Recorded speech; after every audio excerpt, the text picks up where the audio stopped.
Welcome to Quest Givers, this is DMG, and joining me on this little chat is GM Genie. Fantastic YouTube channel, lots of great videos about the nuances of role-playing in person, and hopefully in the future online. So we're just going to have a little chat about this little booklet here, which is available on the Quest Givers website, how to run a successful role-playing game campaign. Do you have any questions for Quest Givers? Become a tavern regular by asking a question using video on social media. New modules will be available on the 1st of every month on questgivers.com, with the complete campaign Kickstarter launching September 1st. You're sure to get hooked on adventure. And I did a little video on GM Genie's channel about, we talked about story structure in role-playing games, and we're kind of just going to use this as a discussion point to talk about the same thing here. So, GM Genie, do you want me to refer to you as Genie or GM Genie or Tobin? How would you like? Tobin is fine. It's a, Tobin, we're right. GMT. So yeah, so you've had a look. So it feels like it's you know, we can drop the YouTuber personas. Well, I'm Gareth. So you've had a look at that little PDF that we've put out, which is available on our website, and your initial thoughts as someone who has, you know, is into writing and is into film and that sort of thing, and obviously into role-playing games. What were your impressions of this? So it's just funny that this would come to you send this to me at this time, because I've been sort of toying with a new way to explain role-playing games to people, at least new to me, because it's, you know, as anybody in this hobby is going to know, it's difficult to explain it to people who are outsiders, and so that was something I was kind of thinking on, and this is a completely different way to it's not really explaining what it is, but it does that through the path of explaining how to write an adventure story and kind of relating it to stories and movies that in media that you'd be more familiar with. I love this PDF. It spends just a little bit of time on running the group and managing the group, finding your players, and then goes into the part that people really don't know, because I haven't ever seen much written on it, is the story structure. And this was actually what I saw made me want to get in touch with you, Gareth, was your series of videos on this channel about the hook, choice, mentor, clock, and so on. I love that you go into, don't start making the world right away. Because the essence of the story is really in these components that you've distilled, starting with the hook and moving on. And I think it's kind of, and I've done it, I think it's easy for game masters to get stuck on the externalities of a story. Because we've seen a really cool scene in a movie, or we have a really cool plot twist, but those things are not the essence of the story. Yeah, there's something that happens along the way, and maybe that's not even the way that it happens. And then if you've only been planning up here on this surface level, and then your story goes a different direction, now none of this plugs into what's happening at the table. These plug into what's happening at the table. I love this list. I think it's very important when people are starting out as new DMs, and the channel this is on Quest Givers is more about new DMs and older DMs relearning. You know, they may have been doing this a long time, but they're kind of refocusing their efforts. Mm-hmm. And one of the things is a lot of people spend a lot of time on maps and writing all kinds of characters and everything. And the number one rule, everyone who's been doing this a long time will tell you, whatever you do, the players will do the opposite. So you can plan and plan and plan and plan, and then the players will just destroy. Even if they just fail their roles. Correct. Even if they're not making choices that are contrary to what you wrote, they have at least that means of destroying your story. Failure is built into the game. The mechanics are all about failure. You are going to fail more than you're going to succeed. And there's a lot of people who there's people who you might have come across them when someone rolls a dice and then they quickly grab the dice and then roll it again because they didn't like what was coming. Yep. To me, that's the only form, or that's the only like really bad thing that people do at a table, is like the cheating aspect of it. Because you're cheating yourself, not in terms of the mechanics of the game, you're cheating yourself out of something interesting. And I always say to players, let the bad things happen, because the most interesting stuff happens when you fail. The least interesting stuff happens when you succeed. You're trying to climb over the wall. It's more interesting when you can't than it is when you can. Because there's the pack of wolves that are coming up onto you. That, you know, the drama, the tension, all these things that are classic storytelling, like parts of the story, are the drama. And so you need that failure in order to like push the story forward. You need them to kind of figure out a way out of this mess.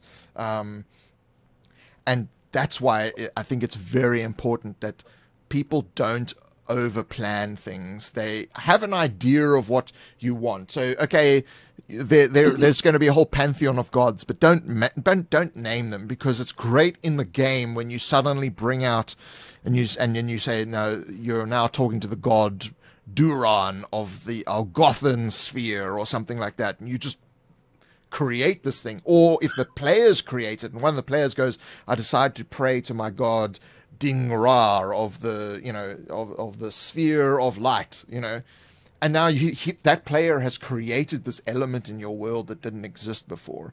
But if you say, oh no, there's no such god in this world, you know, you've robbed the player of actually adding to the story. And I think that's bad. I mean, we talked in the other video on your channel about railroading. This is where you say, no, you can't do that because I have decided that the world only has these things. That's when you've kind of hit that sort of railroady part. And we were talking about how railroading maybe isn't the best term for this. Here's another metaphor that I keep in the forefront of my mind when I'm gaming, because it was a mistake I made that really killed the momentum of a scene. I railroaded by only envisioning a room the way that I'd imagined it. Yeah. The player just had a sneaky action that he wanted to do.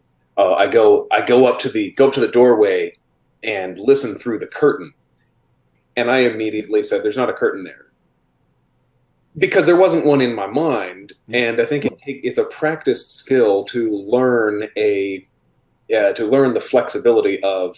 It's almost a curtain being in the doorway is almost in a state of Schrodinger's cat, where it's there and not there until the player comes up to interact with it. Correct. Saying, are there things in the ceiling that you could attach a grappling hook to?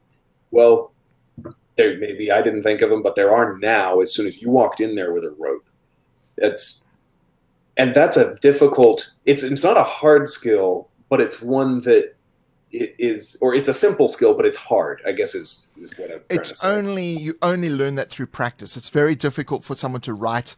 You'd have a 500-page volume on doing this, because, I mean, you can write for a very long time on this subject, and I've written a lot on this, and I've done lots of videos on this, and I've studied this, and I've written theses on, on narrative structure, and it's like, we're talking hundreds and hundreds and hundreds of pages. You as a new DM do not want to read hundreds of pages of text.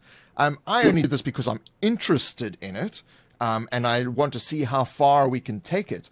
But as a new DM, it's really about giving the players choices and setting your scene in a succinct way, as we spoke about in your video, which I think everyone should go on to GM Genie's channel, in the link in the description below, and actually check out that video, because we talk about a lot of important stuff. But I'll just say that, we've even had a video on this channel where we talked about being succinct when you're describing the scene, so the players can set goals. Yes. But going back to your point with the curtain, you know, if you had said there is a physical door in front of you, and then the player says there is a I want to go behind the curtain, then you say, no, I'm sorry, there was a door. That's a different story. But if you never said there was a door, then now there is a curtain, whether you like it or not. And 9 times out of 10, I shouldn't specify what kind of door it is. But if I only specify it if there's a good reason, and there wasn't a reason for it, but once I had said it, it derailed the energy. He was very into the action his character was taking, and then wasn't, and then that dominoed out to everyone else disengaging with the scene from a very worthless thing I had chosen to say. But people who've been doing this for 25, 30, 40 years still make the mistake. So it's not like, you know, new GM, oh, you're going to make this mistake. Everyone makes the mistake. You're going to make that mistake every now and again. You kind of get caught up in your own idea of what is happening, your own description of what's happening, etc. And then players kind of get a little bit confused. So you need to kind of almost, when a player says something, you kind of have to read it back to them. And reiterate. So this curtain, so you're standing behind the curtain, you're peering through the gap. You know, so you in your own mind are creating, okay, what does this actually look like? And you're kind of reading it back. Well, not reading it, but you know, what's saying it back to the player, just to kind of build in your own mind what the visuals actually are. Now, here's something this is a theory. This may not apply to every situation, but I think what game masters get wrong is that they apply their creativity, or the detail part of their creativity, right? Because you have broad stroke creativity of coming up with this story, and it's going to have this cool twist, and it's going to have this cool location, and it's going to have this conflict. That's the broad stroke imagination, which you should be exercising before you play. That's your job. Yeah. But where I think it's easy to get it wrong is to also exercise the detail level of creativity before you get to the table, and you think you're writing very good details, and maybe they are if this was a novel, but that is very much needed at the table, because a lot of times it's not a skill that the players have. Yep. The player is going to think, my character sneaks up to the curtain, and it is then the fleshing that out, what that looks like and what they see, and the atmosphere of being in a kind of an Arabian Nights setting, and there are curtains, and what the dynamic of listening through one and maybe being discovered. All of those nuances are things that the game master's brain is more practiced at coming up with than the player's brain. But if you came up with it during prep, you've now written something that may not be of value. And it's your job to come up with it as your response to the player. That's right. why, So it's not that you shouldn't be doing it. It's that you should be deferring it for during the game. That's why your prep should really be about events rather than specifics. So you can write down each scene. You know, you can write out each scene and be descriptive of the scene and think about each scene. You could actually go and write all those things. But as we said, the more you plan, the more the players will destroy things. So you'll actually find that you'll become less descriptive, less creative in your descriptions, because you want the characters and the players to fill in a lot more of the descriptive and thematic gaps that you're leaving. When you are sitting there and talking for 30 minutes describing how plush the curtain is and how nice it feels on your fingers as you slowly pull, you know, you're playing a game. You know, let the characters have a turn. Although there was one thing, there's one scene we did that completely, a player chose one detail and made an entire, this NPC was making tea for them. Yep. And my British PC wanted to discover, is this guy actually a member of the Empire, or is he a German spy? Yeah. And so he was asking all of these questions about how does he prepare the leaves? Did he put the leaves in before the water? What? And so it becomes a scene we probably spent 20 minutes on of all of these tea making details, which of course if I'd prepped it would have You would Wouldn't never. have been- But what's also more interesting about that is the character's thought process, believing this guy to be a German spy. Now, you may not have thought this guy should be a German spy, but maybe he should be a German spy. Yes, You know, right. you as the DM, if it's more interesting that he's a German spy, and that's going to put a whole different spin on what's happening, make him a German spy. Because the characters have created that. That's what they're after. They want him to be a German spy. They want to catch out the fact that he's not mixing the tea correctly. And you need to give them that satisfaction. And that satisfaction of their choice to go down this path is what makes the game interesting. And you'll find for months or years after, the people go, remember when he caught out that German spy who was mixing the tea the wrong way?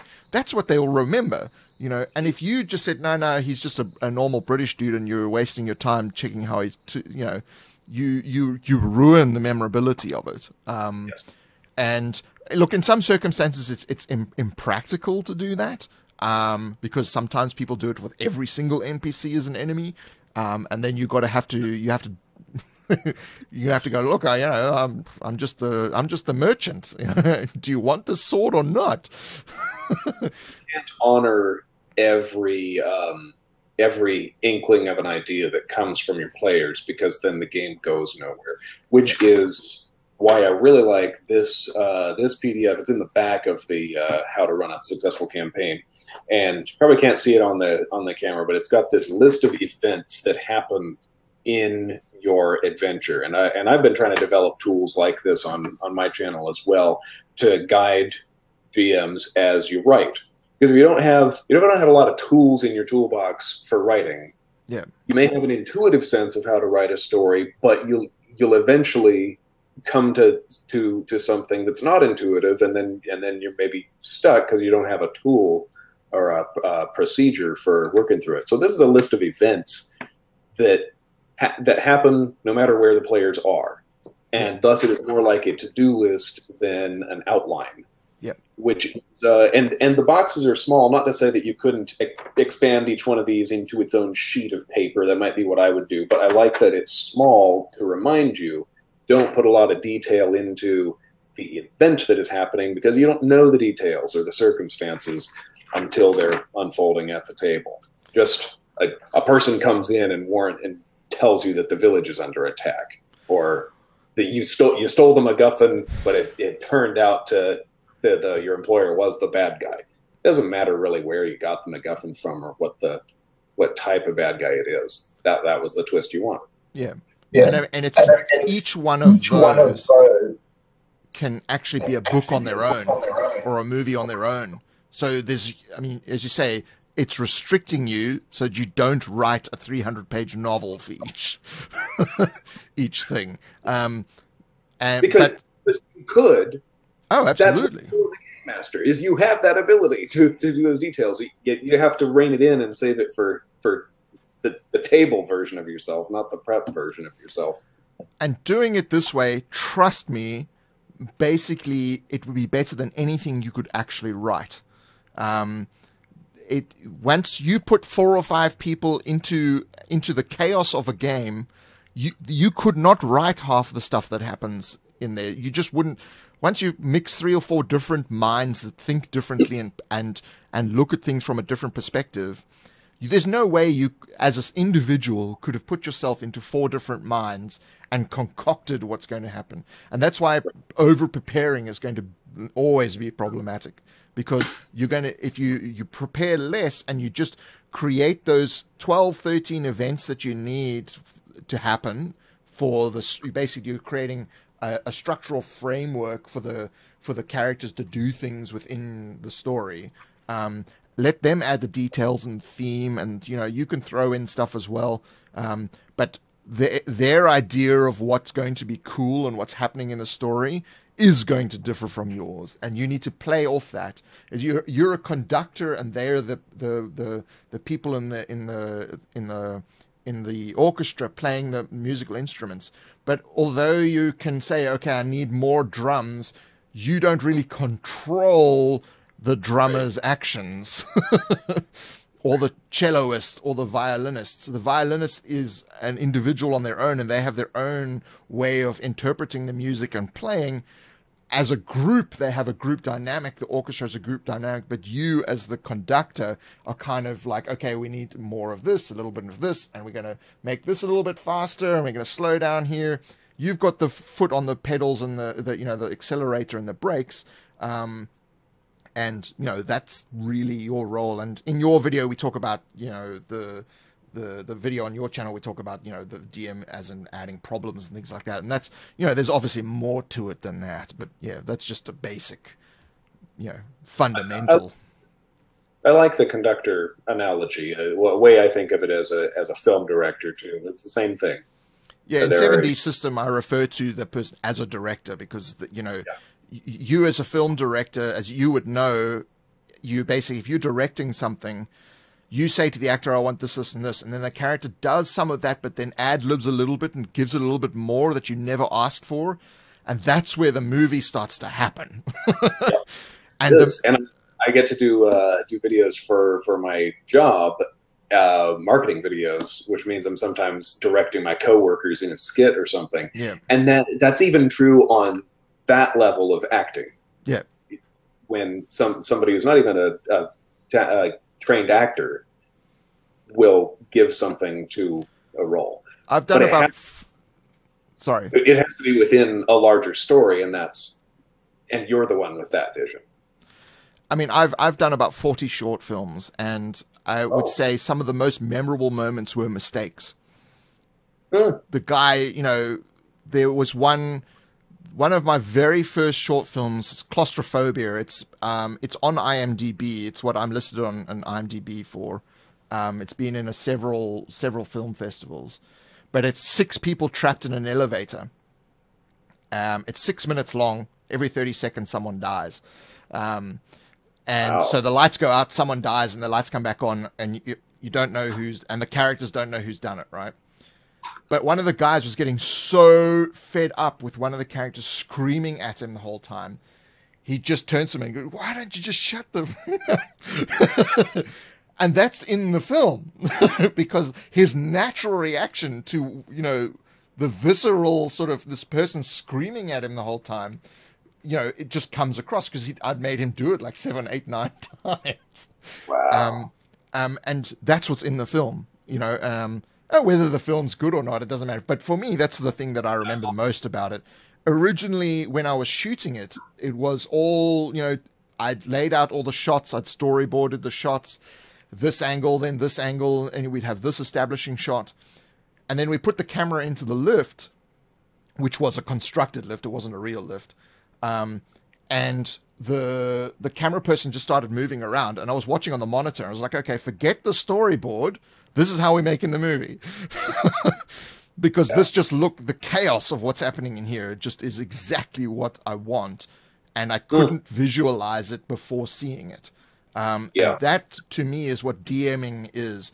You've planned something, and then it goes horribly wrong in a better way than you could have possibly imagined. And, there's parallels for that in life as well. It's not just role-playing games. It's just you meet someone along the road, and, that person ends up being your best friend. And if you hadn't have been going down that road and had that opportunity to talk to that person, you would never, like my friendship with DM Scotty, if I hadn't watched his videos and I hadn't gone, this is fantastic, I want to create my own channel, we would never have started conversing. We would never have met, even though we physically have never met in person. We are now generating content online, and we're putting out all these adventures on this channel. And it's like, this is the child of just me wanting to put cardboard videos onto the internet, which in the beginning was, I think, maybe 200 people might want to watch this. Now there's 23,000. And on Scotty's channel, there's like 60,000. And on Black Magic Craft, there's like 75,000, which to me is just mind-boggling. I like, I really like the director analogy. I was going to say something about it. Yeah, it'll come back to me. I mean, we could go off on stories of movie mistakes we've heard of. That's a fertile topic. I liked. I'm about to start doing a whole topic on my channel called. My kind of the idea of write what, not how. Yep. Don't write how something happens. Don't even cut yourself off from imagining it. If you imagine it, write it as a bullet point in a list of possible hows that maybe is just for you in that moment. It's maybe something you'll never refer to. And people don't, because in a film, maybe this is what I was going to say, in a film, what and how are always paired in our experience of watching a film. And so unless you've directed a film, most people, it's not something most people do, you're not going to intuitively separate the two at the table. Yep. But you have to. Yeah, there's just so many little nuances that over time you learn. As a new DM, you can't just take on the dump of information. You have to kind of like wade in the shallow waters and then, and then go on. And this is the problem with things like Critical Role, is that people watch that and go, wow, I'm just going to replicate, I'm going to expect that experience in my game. Now, these people have been doing it for a long time, and they're trained actors, they're trained storytellers. Watching them is entertaining, but emulating them is not. You need to, and even what's his name, long hair. I'm terrible with people's names, but the DM of Critical Role, Matthew Mercer. He's even said, please don't try to replicate our games because it's not going to be the experience you're looking for. Because you're going for an externality rather than an essence again, which are pretty academic words, but I think are words you need to bring into this conversation. Yeah, I've organized a. Uh-oh. I've organized an interview with Jeff D, and we're going to be talking about the philosophy of role-playing games. And it's, here's a guy who worked for TSR way back in the beginning when he was young. I think he was 18 when he started illustrating for TSR. So he's been in the thick of it from the beginning, and it's just going to be interesting sort of, and he's got Villains and Vigilantes is his game that he's just brought out. He's obviously worked on other games and in the computer game industry. So it's interesting to pick someone's brain who's lived through it longer than I have, and find out, what I'm getting right or what I'm getting wrong from a perspective of someone who's doing it a lot longer than I have. He may learn from me, and I'm definitely going to learn from him. Because you can't know everything. That's really the point of it. There's no one person who's going to be, oh, this guy knows absolutely everything about DMing. Right. You can know a lot, but you can't know everything. It is hard to even know. I feel like until now, it was hard to know enough to start if you didn't intuitively already grasp how to do it, because it's such a new hobby. Yeah. There haven't been people until now who've been doing it for very long. And we now have content creators who've been running games for decades who are writing things like this. So this to me is a revolutionary tool. I'm not just saying that because you're on your channel. This is not a tool I've seen before explaining how you conceive and execute an adventure in a simple way that really anybody could do. Anybody who's moderately creative could fill this in. Yeah. There's nothing esoteric about it. It's just something that hadn't been formulated really until recently. And it's not something that I invented. I'm standing on the shoulder of giants. I'm standing on the shoulders of people who did decades of research into this. And people will obviously recognize the roots of what it is, from Joseph Campbell and, other books on the hero and the Thousand Faces and that sort of the hero's journey. So, I mean, as we talked about in your video, Satine Phoenix has written the heroine's journey. And, so that's going to be an interesting read from a female perspective, from the feminine perspective. You know, obviously then there's multiple genders, so you know, you can really layer this to the nth degree. But you know, obviously, I am basically distilling. It's like, for instance, I like movies by directors who are basically stealing from every person that's come before them to make a film, because they're taking all the good bits and throwing out all the bad bits and making it better. Now, I want someone to come along and take my stuff and cull out the bad bits and keep the good bits and make it, well, actually, you can make it even easier than this. You know, I'm not going to go, you know, it's like, that's the document I want. You know, if you do that, that's fantastic, you know. I love seeing a genre evolve like that. And once in a while, when you're watching the older stuff, you'll see this is a less developed version of something that I thought was new. Yeah.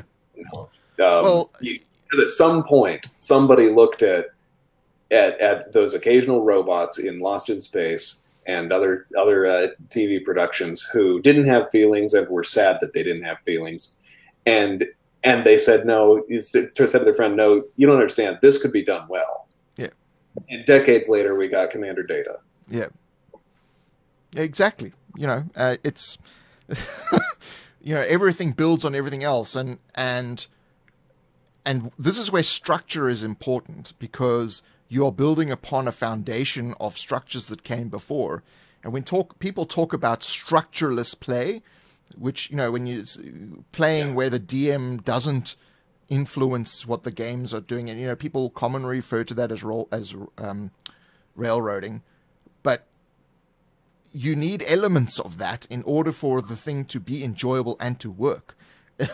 You can't, it doesn't work that way. There are plenty of people in film and literature who've tried like random stream of consciousness, and there are a handful of examples where it has worked, and there is a much larger pool of areas where it has failed, and even the ones that have worked are not actually very entertaining, are not actually worth much more than it being, you know, an example of something rather than being sort of the great work. Right, where it's more of an experimental exercise than a piece of literature. Well, people remember Star Wars, but they don't remember Time Code. You know, Time Code was a fantastic film in terms of having 4 shots on the screen the entire movie, and the whole movie is running in real time for 90 minutes. No one remembers that movie. Why? Because that's really a gimmick. It's the best example of a real-time film. It's, you know, there were lots in the late 90s, there were a lot of real-time movies where everything happened in real time. And there was even a Johnny Depp film, I think, was it Johnny Depp? I'm pretty sure it was Johnny Depp, where, you know, it was a real-time film. Where there were no cuts, no edits, whatever, and it was done as Rope. Rope was a real-time film as well. But the best example of a real-time film is Time Code, which no one has seen, and it was a big Hollywood movie, but no one has seen it. But you know, you look at Rope. There's Rope. There's a lot of structure in Rope that takes care of the fact that it's, you know, the real-time aspect is it's a play that they're filming. And you can't get away. I mean, it's not even that you have to know the rules before you break them. There are rules that are unbreakable. Yeah. There are rules that exist transcendentally. You just have to know what as you come to understand them more, you find that there's more freedom in those rules than outside them, I think. Well, the basic plot of every story is point A to point B with a struggle. That's it. There's no book that can go any sort of simpler than that. There's no structure that's simpler than point A to point B with a struggle. That's how we consume everything. You can shoot YouTube videos that way. You can live your life that way. You can... Everything is structured point A to point B with a struggle. Life is, you are born, you struggle, you die. You know, and that is the story. And, you know, but obviously with this sort of guide, we're going into some of there's a little bit more to it than that. What kind of struggle? Why are you in the struggle? Yeah. You know, and that's what adds the flavor, because otherwise it is just a guy running down the road and falling off a cliff. And then it's like, you know, that might be funny, but I'm on to the next video. Yeah. Yeah. Structuring an adventure, well, structuring it and then executing it has been something I've been experimenting with for several years, and it's been difficult because it's kind of new ground to actually write down what the tools are. Yeah. But if you don't have them, you're either in, this is my novel that I'm making you live through, or into this sandbox. Yeah, I don't know what else there is to say about this PDF. I've played in novel games, and I've run novel games. And novel, I mean, it's like you just railroad to death, and the character's like, I don't want to play this anymore. You know, and it's... You can't... The people, it's not about so much what's happening in the game, it's what people remember of the game later. It's like one of our supporters of our channel, Brian Swift, keeps commenting when he posts things. You know, he played my Under the Tavern adventure with his group, and a year or more on, they're still talking about that adventure. And it's because the way the human mind is put together and the media that you consume, you immediately are sort of pattern recognition locked in to remembering that specific thing because of the way it was structured. And for you, the DM, if people say to you, wow, I can't wait to come and play next week, there's no greater praise that you can get when people show up, and then more people show up because they've heard about this game, you know. And I don't think it's actually difficult or complex to achieve that. No. It's just that you have to do a lot of simple things right. Yeah. In your structure, in the way that you manage your table. Yeah. The way you treat your players. That's right. And anyone who's successful in any kind of media or literature or whatever will always talk about structure and simplicity. You know, my breakthrough in my career was I simplified everything. I simplified my life, or I simplified the way I write, or I simplified the structure. I was writing 700-page novels, and now I write 300-page novels. You know, and then I won a Booker Prize. Those are the stories you hear, because that's really the golden rule, is just keep it simple, stupid. You know, unless you're Stephen King and you somehow get lucky. Yeah, I mean, but lucky then better. Well, you know, it's not that he's only lucky. It's just he got lucky enough to continue writing 700-page novels, and he's just good at it enough that people keep reading them. But look, it doesn't matter how long the novel is, really. If you know, it's like we use Star Wars as an example. You know, Star Wars, we're talking about the first 3 movies of 4, 5, and 6, right? That's one thing. There's not 3 movies, it's one movie. It's like Lord of the Rings.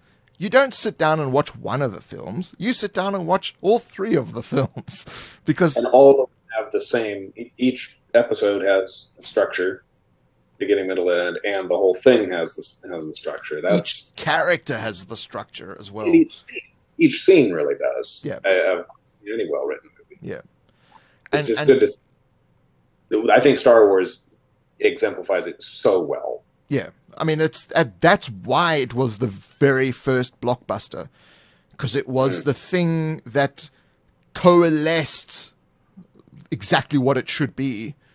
And that just sort of, everyone just remembers that. And it's the easiest point of reference because everyone knows it, you know. And there are people who don't like Star Wars, but they don't like Star Wars for reasons that have got nothing to do with structure. They don't like Star Wars because they don't like, you know, it's unrealistic that a guy can be carrying around a light sword It doesn't exist. You know, people like it's totally unrealistic. That's why they don't like it. I've had friends of mine who don't like Star Wars, and what? You know, but it's never for a structural reason. It's never to say, oh yeah, no, the story is poorly structured or something like that. You never hear that. And anyone who does say that, I'd love to know why they think that that's correct. Yeah, I've never heard that criticism. Now, what's interesting though is that Star Wars had one of the most just nonsensical structures in its first draft, and they realized they needed to redo it. That's very interesting that the order of it, which is so perfect, came about almost by accident. And people often talk about influences of things like other films, like Akira Kurosawa's Hidden Fortress, which I spoke about.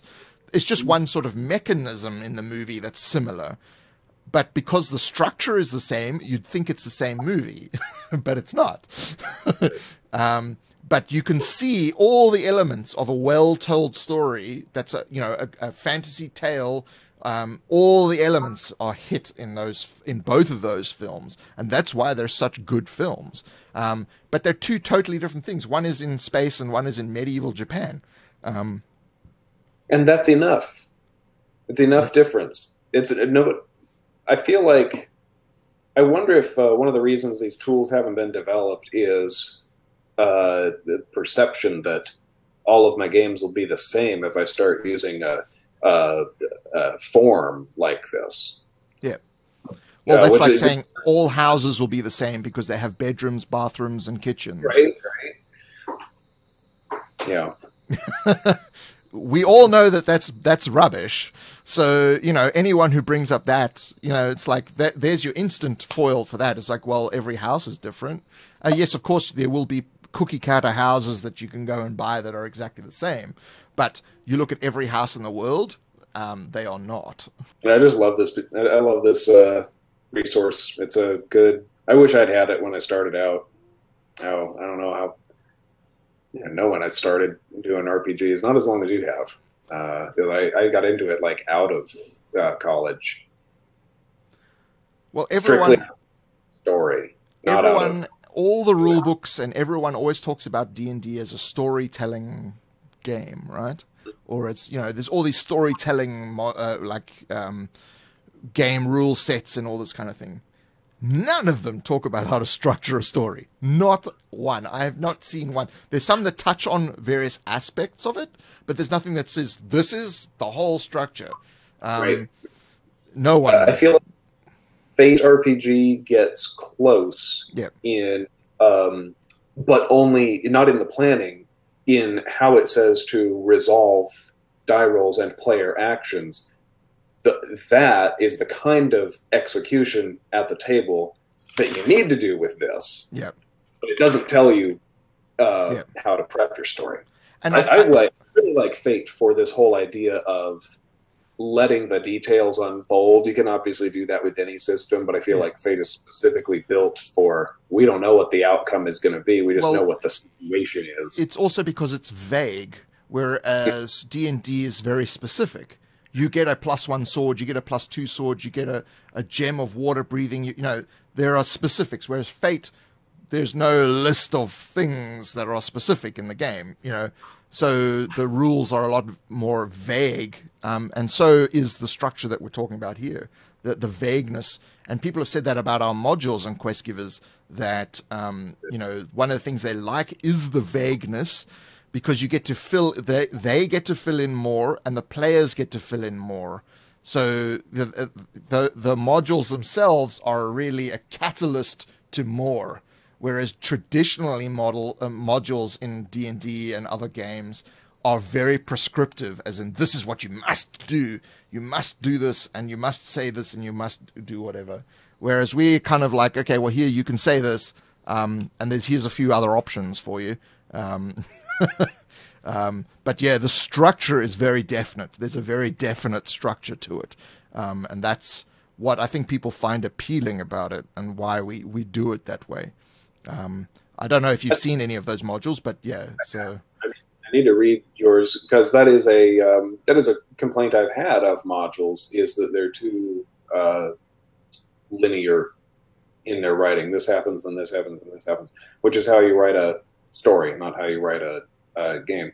Thing is, I think reading a module and executing a game are different modes of creativity, different modes of consuming the story. Kind of like when you're in high school and you read Shakespeare play, and it's difficult to understand because there's no action description. It's all dialogue. It's a different mode of reading than you're used to. And I think that's what we kind of need to admit with RPGs, whether you're reading one that somebody else wrote or whether you're writing one. It's a different mode of storytelling. I see modules as they are now. If you think of the infancy of the hobby that we're in, right? We're like the early stages of writing plays and the early stages of film. You know, the filmic language had not been developed. You know, literary language and theatrical language had not been developed. We're at the same stage now, and part of it is that we need to develop that sort of language of role-playing, which doesn't exist, which surpasses the rule systems. There's no, this is the rules. This is like how you play a role-playing game. You can use any system in it. And that's our approach with these modules, is you read the module and it's like reading a book, because you don't know what's going to happen next. So you as the DM are finding out things as you're reading it. It doesn't say in the beginning, this is a module where you're going to fight this bad guy and you need people of this level in order to do it. It doesn't say any of that. It's just you read through it and you learn information. So you, as the DM, are getting almost a player experience by reading it through. Then you understand somewhat of what the player experience will be when you run it. And you know what is a little bit more important and what is less important, and then you can adjust accordingly, and add in your own. You say, well, I'd really like it if this, if this was an actual, named character rather than just a random street person. And then you can add your own embellishments to it, which doesn't ruin the structure of what's actually happening. It's just you adding your own flavor into it. Someone is adjusting that, this is all in a fantasy world. Someone is adjusting it to all be in space. The story works in space. which is something that I do. I don't know if other people do this. This is something I do page by page as I'm reading a book. I reimagine what else this moment could look like. The thing is, I just discard that idea right away because there's another page to read where the author's actual vision is unfolding. Yep. But in reading a module, you're supposed to follow those rabbit trails. Yep. And that's, I think, what maybe people don't understand, which might give them a hard time reading something as vague as a module is supposed to be. Like we won't tell you what magical item to give someone. We just say give them a magical item. Yeah. Or we might say if you're going to give them a spell, it should be something electrical in nature because that's thematic. Because the guy you were fighting was electrical or he was a necromancer, so you should give him, spells relating to undead, or death or something to that, because that's flavor rather than being prescriptive. Give them this specific spell, and that's where we really are pushing these modules. Is basically you can jig all the names and the locations and whatever, but the story still works. It still works no matter what you kind of like do to it in terms of cosmetically. But there's obviously in anything there's going to be a point where you can't pull out certain things. But we've got a main character that's in 3 modules that may actually die in the first module. So we have to plan for the fact that character may not exist. So it actually is written in, if this character doesn't exist, just ignore this. You're conceiving your story in terms of the things that character does. Yeah. If the character is really a series of impacts on the story, then correct. You don't lose the impacts. What do you think, though, about genre tropes? Because those seem like flavor, but there are some of them that have to happen. If you're doing, if you're doing a ninja game, there has to be the cliche ninja things that happen. If it's a comedic, you've got to have the rooftop chase. You can't not have a rooftop chase. But that's probably to have some kind of a stealthy heist at night. But then, when you're sitting down with the group of people you're going to play with, and you say, what kind of game do you want to play? And they say, we all want to be ninjas. If you don't know anything about ninjas, you need to study what ninjas are and what things are in ninja. You need to watch American Ninja. You need to watch, old Kurosawa movies. You need to watch these things and immerse yourself in ninjadom. It's like zombies. Every zombie movie is exactly the same. Why? Because people love that. And if you didn't have that element in there, you would, there's zombie movies and there's games where they differ in a considerable amount, but the core essence of what a zombie thing is what makes it interesting. And the most interesting zombie movie franchise or TV franchise is Star Trek, because the zombie in that is the Borg. The same thing. You're being relentlessly pursued by the zombie that cannot be killed. It's very difficult to defeat the zombie, right? And you're just being overrun because there's just so many of them. And that's, people don't realize that, but that's what the Star Trek The Next Generation is. The Borg. Once the Borg came to town, the series became a lot more interesting. Well, it was going to be those neck worms. Yep. But then they realized too many kids were watching the show, and the Ferengi weren't going to be the recurring villain, so they had to come up with the Borg. So tropes. So say you're doing a zombie story, and there's things that have got to happen. I almost want, if I was running a game using this tool, I would want another tool alongside it that's like a checklist of tropes that have to happen for this to feel like a zombie game. I actually did that with, I was running a pirate game. Okay, this, and this have to happen. But then you need the mental flexibility to pair that trope with the event that's happening now, and move that event into this trope when you'd maybe pictured it in the rooftop chase, but now it happens in a different ninja cliche. Well, for instance, like you'd have the ninja rooftop chase, and you would say, well, that's got to happen in the reward or death or exit, in the exits section of that structure, because that's where traditionally the chase scene makes the most sense.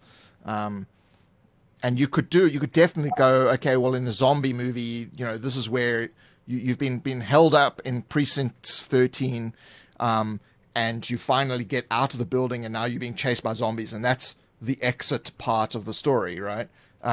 Death is a couple of people die. That's the best place if you're in a one shot and you're going to kill a character.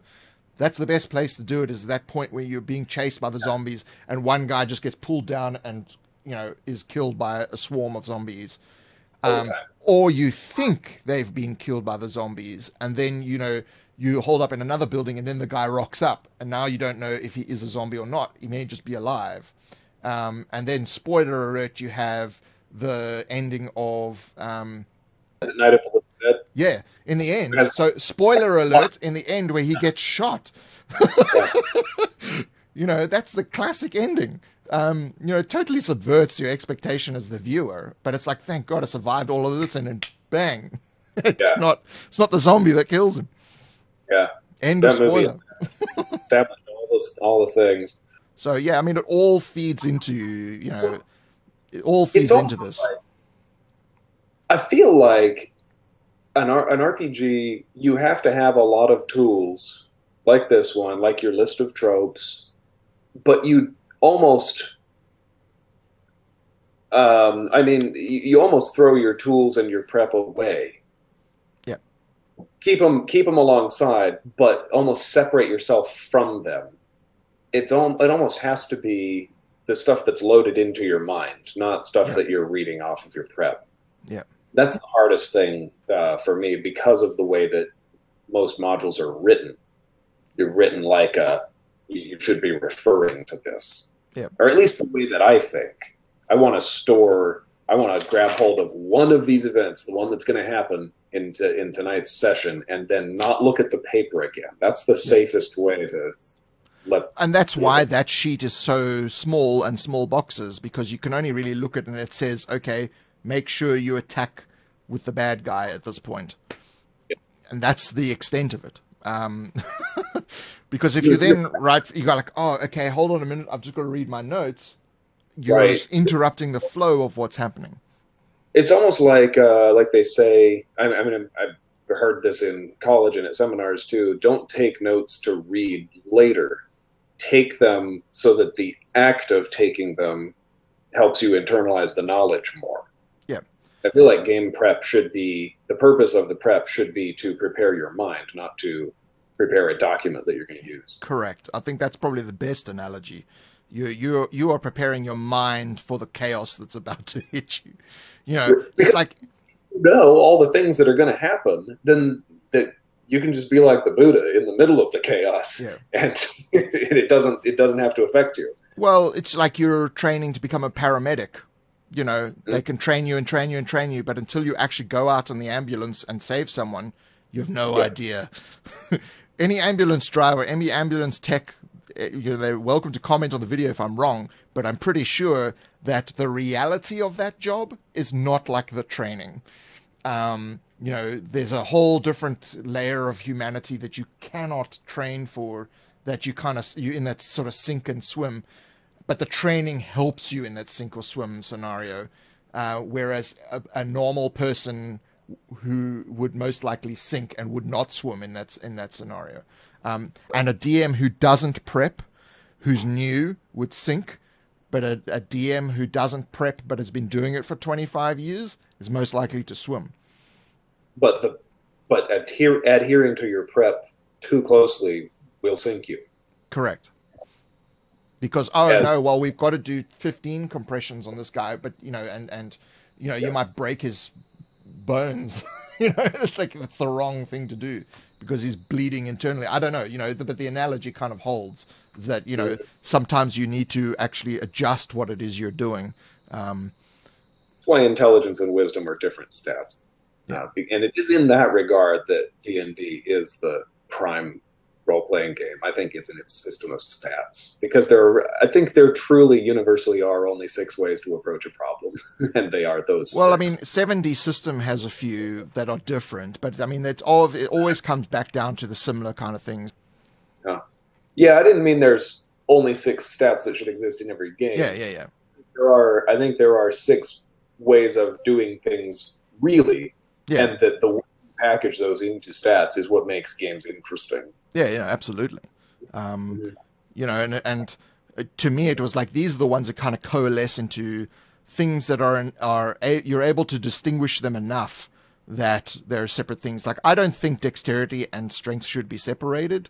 They're both physicality, and strength in what way? There's muscular strength, and then there's physical endurance, and there's flexibility, and, you know, so there's 7D system becomes more specific as you gain more experience. So then you gain ranks in strength, which is a subset of physical, and dexterity is a subset of physical, and so is agility. And then lifting things is a subset of strength, and, you know, pushing things is a subset of strength, because lifting and pushing are 2 different things. And so you get more specific in the actual skills that you have, which adds more dice to your roll, and, you know, and so on and so forth. There's a whole channel about that. What do you do with size? That's one of those characteristics that often gets ignored. Size is probably the most central element in 7D system. So it determines damage, it determines protection, it determines your way in the world, how people perceive you emotionally. It's like a core stat. It's like, you're human, you're size 5, you're a dwarf, you're size 4. And, you know, that's sort of laid in stone. But you can be a tall dwarf at size 5 and a tall human at size 6. You know, or you can be a gargantuan dwarf at size 7. You know, you can manipulate it, as you see, but it alters the way that the mechanics work in terms of how much damage you can do to smaller creatures and larger creatures. Because if if you're a small creature hitting a large creature, your impact is nowhere near as big as so the larger creature gets more protection from being larger, whereas the smaller creature gets less protection because when a dragon stands on a rat, there's no way it's going to survive. It's just not going to happen. Yeah. There's a small chance, like a 1 on a d20 or something, that'll save it, but other than that, it's impossible. I gotta check out this system. As I said, there's a whole channel about it. Yeah. Watching through the there's a video on each of these plot elements. I really like, because as we said, it's not something that's really widely talked about. So I appreciate that you're talking about it and writing about it. Good starter tool. I think we'll draw the video to a close. So thank you everyone for watching. Check out GM Genie's channel in the description below. And of course, you can purchase modules and this little guide we've been talking about here. That's on the website, questgivers.com. And we'll see you in the next video. Thanks for joining us.